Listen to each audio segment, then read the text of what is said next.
काली गोरी बहन की सगाई। मम्मी पापा मुझे ये वाला डॉल चाहिए। भाई साहब ये वाली डॉल कितने की है?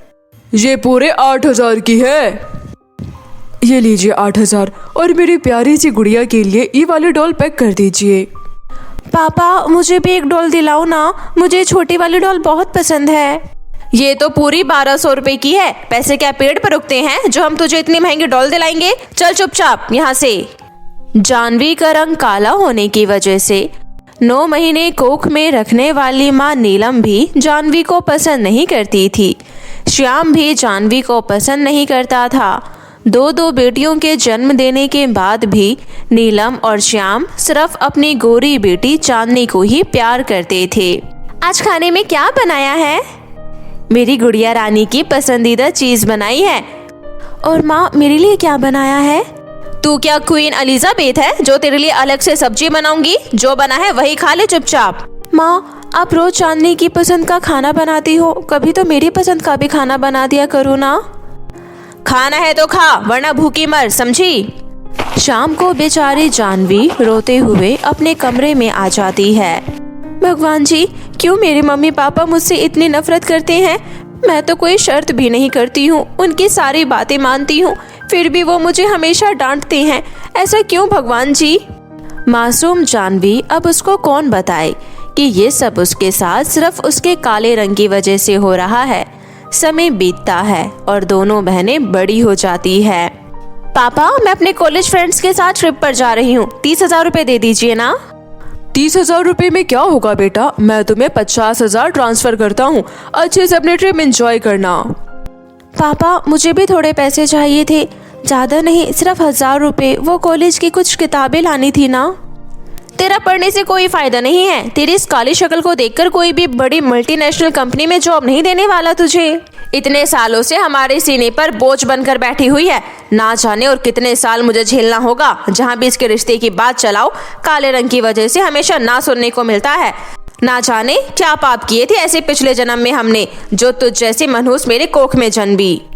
रोज रोज अपने रंग को लेकर अपने माता पिता और बहन से ऐसी बातें सुनकर जानवी अंदर से काफी टूट चुकी थी। ऐसे ही समय गुजरता है और आज जानवी को देखने के लिए आते हैं। आज से आपकी चांदनी हमारी हुई। आप जल्दी से बताइए कि हम कब बारात लेकर आए आपके द्वार पर। बहन जी आप जब चाहे तब आ जाइए। वो अपने बेटे निखिल के लिए चांदनी को पसंद कर लेती हैं। दोनों परिवार साथ में बैठकर बातें कर ही रहे होते हैं। तभी हाथों में शरबत की ट्रे लेकर जानवी सबके सामने आती है, जिसे देख चंपा बोलती है, अरे ये कौन है? इसके बारे में तो आपने हमें नहीं बताया। ये मेरी बड़ी बेटी जानवी है।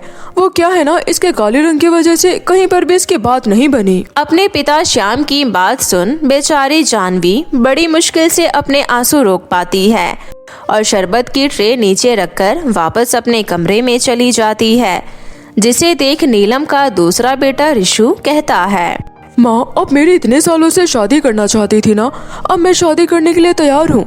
मुझे इनकी बड़ी बेटी जानवी पसंद है। क्या? लेकिन तुम्हें इस काली में ऐसा क्या पसंद आया? इंसान की पहचान उसके रंग से नहीं होती, उसकी सीरत से होती है। माँ अगर मैं शादी करूँगा तो जानवी से ही करूँगा। भाई साहब मुझे भी ये पहली नजर में भा गई। आपकी मंजूरी हो तो जानवी को बड़ी बहू बनाना चाहूंगी। आखिरकार अपनी काली बेटी के लिए रिश्ता आते देख श्याम हाँ कर देता है, लेकिन चांदनी इस रिश्ते से बिल्कुल भी खुश नहीं होती। इतने सालों से उसकी काली शक्ल देख देख के थक चुकी थी। फाइनली मैं खुश थी कि अब मुझे उसकी मधुर शक्ल नहीं देखनी पड़ेगी, और आपने तो उसे मेरी जेठानी ही बना दिया। अरे शिवानी बेटा समझने की कोशिश कर, वो भले ही तेरी जेठानी होगी लेकिन असल में वो तुझ पर नहीं, तू उस पर हुक्म चलाएगी। शादी के बाद तुझे घर के कोई भी काम नहीं करने होंगे, तू महारानी बनकर रहेगी और वो तेरी नौकरानी। अपनी माँ नीलम की बात सुन चांदनी काफी खुश होती है, लेकिन वहीं ये सब कमरे के बाहर से जानवी सुन लेती है, जिसे सुन उसे काफी दुख होता है। समय गुजरता है और अब घर में काली और गोरी बेटी की सगाई की तैयारियां शुरू हो जाती है। भाई साहब मेरी बेटी की सगाई है, एक ऐसा गाउन दिखाइए जिसे पहनकर किसी की भी नजर मेरी बेटी पर से हटे ना। माँ मुझे तो ये रेड वाला गाउन बहुत ज्यादा अच्छा लग रहा है। लेकिन ये तो पूरे 2 लाख रुपए का है बेटी। 2 लाख तो क्या बेटा, अगर 10 लाख का भी होता तो भी मैं ये ले लेता। वैसे भी ये लाल रंग मेरी गुड़िया पर बहुत खिलता है। गुलाब की फूल लगेगी मेरी गुड़िया रानी इस गाउन में। नीलम श्याम अपनी गोरी बेटी के सगाई के लिए शहर के सबसे बड़े मॉल से लाखों रुपए का गाउन दिलवाते हैं। वहीं काली बेटी को एक लोकल मार्केट से 1000 रुपए का गाउन दिलवाते हैं। अब तेरे काले रंग पर तो ये गाउन भी सूट नहीं करेगा, लेकिन क्या करे, मार्केट में कोई वैसा रंग है ही नहीं जो तेरे काले रंग पर अच्छा लगेगा। अपनी बेटी की सगाई के लिए श्याम पैसों की जरा भी कंजूसी नहीं करता और शहर का सबसे बड़ा बैंकेट हॉल सगाई के लिए बुक करता है। क्या हुआ जी, काफी उदास लग रहे हैं, सब ठीक तो है ना? मैंने कितने सपने देखे थे कि मैं अपनी चांदनी बेटी की सगाई धूमधाम से करूंगा और ऐसा हो भी रहा है। लेकिन इस सगाई में उस जानवी की भी सगाई है। ऐसा लगेगा कि गोरे कबूतरों में काला कबूतर आ गया है। कहीं उसकी वजह से मेरी बेटी सभी मेहमानों के सामने मजाक बनकर ना रह जाए। अब परेशान मत होइए, हम सबसे पहले चांदनी बेटी की धूमधाम से सगाई करेंगे और आखिर में उस चांदनी की। तब तक तो सारे मेहमान भी चले जाएंगे। अपने ही सगे माँ बाप के अपने काले रंग के लिए अपने लिए इतने कड़वे कठोर शब्द सुनकर बेचारी जानवी का दिल शीशे की तरह चकनाचूर हो चुका था। ऐसे ही थोड़ा समय और बीतता है और आज आखिरकार दोनों काली गोरी बहनों की सगाई होती है। मेरी चांदनी बेटी का मेकअप ऐसा करना कि सभी लोग उसे देखते रह जाए। मैम, आप तो इनका मेकअप फालतू में करवा रही हैं। इतनी सुंदर लड़की को भी क्या मेकअप की जरूरत होगी? मेकअप आर्टिस्ट के मुंह से अपनी तारीफ सुन चांदनी के तो जैसे पंख निकल आते हैं। मेकअप आर्टिस्ट चांदनी को तैयार कर ही रही होती है कि तभी वहाँ जानवी आती है। माँ, मैं तो तैयार हो गई, लेकिन मेरे बाल नहीं बन रहे। क्या इससे कहकर आप मेरे बाल बनवा दोगी? अरे ये कौन है?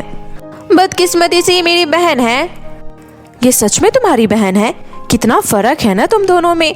एक तो तुम्हें मेकअप की जरूरत ही नहीं है और एक ये है जिसे मेकअप की क्या प्लास्टिक सर्जरी की जरूरत है।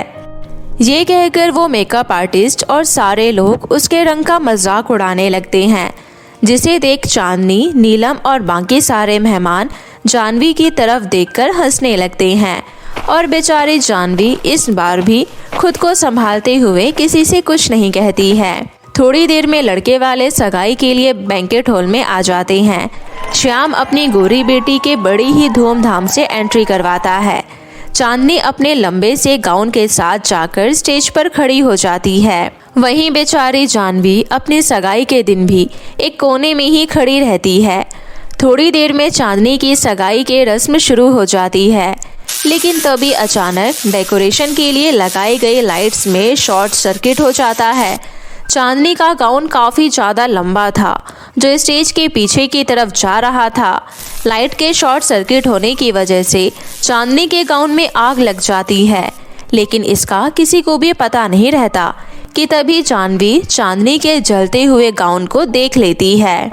हे भगवान, ये क्या? चांदनी के गाउन में तो आग लग गई। जानवी, भाग भाग स्टेज पर। जानवी भाग भागकर स्टेज पर जाती है और अपने हाथों से चांदनी के गाउन में लगी आग को बुझाने लगती है। आग ज़्यादा ना फैल जाए इसलिए जानवी जल्दी से चांदनी का पीछे का गाउन फाड़ देती है, जिसके चलते चांदनी तो बच जाती है, लेकिन आग की वजह से जानवी के हाथ काफ़ी जल जाते हैं और वो बेहोश हो जाती है, जिसे देख सभी लोग जानवी को जल्दी से अस्पताल लेकर जाते हैं, जहां डॉक्टर के काफ़ी देर की ट्रीटमेंट के बाद जानवी को होश आता है। तुम ठीक तो हो ना? चांदनी कैसी है? उसे तो कुछ नहीं हुआ ना? ऐसी हालत में भी जानवी को सबसे पहले चांदनी के बारे में पूछता देख नीलम, श्याम और खुद चांदनी को भी शर्मिंदगी महसूस होने लगती है। जब से मैं जानवी से बात करना शुरू किया था, मैं समझ चुका था कि आप लोग जानवी के रंग की वजह से उसे पसंद नहीं करते, लेकिन देखा आप लोगों ने, आज जानवी ने ही आपकी पसंदीदा बेटी की जान बचाई है। ऋषु की बात सुन उन तीनों को अपनी गलती का एहसास होता है। जानवी बेटा, मुझे माफ कर दे। एक कोख से तुम दोनों को जन्म देने के बाद भी मैंने तुम दोनों में कितना भेदभाव किया। बचपन से आज तक कभी तुझे माँ बाप का प्यार नहीं दिया, हमेशा तुझे बातें सुनाई, ताने दिए, यहाँ तक कि तेरी सगाई पर भी हमने तेरे साथ इतना बुरा किया। हम तो माफ़ी के लायक भी नहीं हैं। पापा, आप लोग मुझसे माफ़ी मत मांगिए। बस एक बार मुझे दिल से बेटी कहकर अपने गले से लगा लीजिए, मेरे लिए तो इतना ही काफ़ी है। जानवी की ये बातें सुन श्याम नीलम उसे अपने गले से लगा लेते हैं। वहीं चांदनी भी जानवी से अपनी गलती का माफ़ी मांगती है। इसके बाद अब श्याम नीलम अपनी दोनों काली और गोरी बेटियों की धूमधाम से सगाई करते हैं। साथ ही शादी में भी दोनों को भी किसी भी तरह की कोई कमी नहीं होने देते हैं और शादी के बाद भी दोनों काली गोरी बहनें एक साथ ससुराल में हंसी खुशी रहती है।